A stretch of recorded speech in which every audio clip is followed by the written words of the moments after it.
జింక బద్ధకం కొలను వద్ద కుందేలు, జింక కలిసి మెలిసి ఉండేవి. అందులో కుందేలు చాలా చురుకైనదని, జింకకు మాత్రం బద్ధకం ఎక్కువని జంతువులన్నీ అంటుండేవి. కాని ఈ జింక మాత్రం ఆ మాటకు ఒప్పుకునేది కాదు.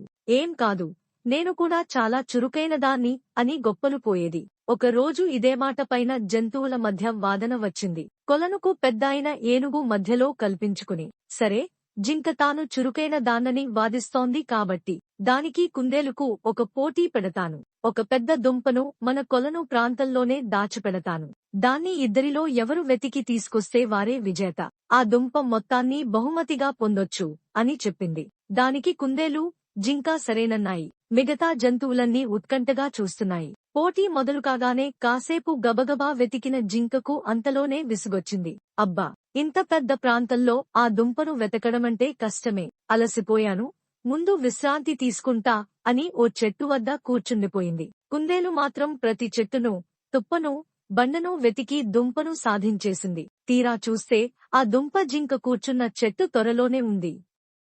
జంతువులన్నీ విజేతైన కుందేలు ఉత్సాహాన్ని, చురుకుదనాన్ని మెచ్చుకున్నాయి. అయ్యో, పక్కనే ఉన్న బద్ధకంతో చూడక ఓడిపోయానే అని బాధపడి జింక అప్పటినుంచి తన పద్ధతి మార్చుకుంది.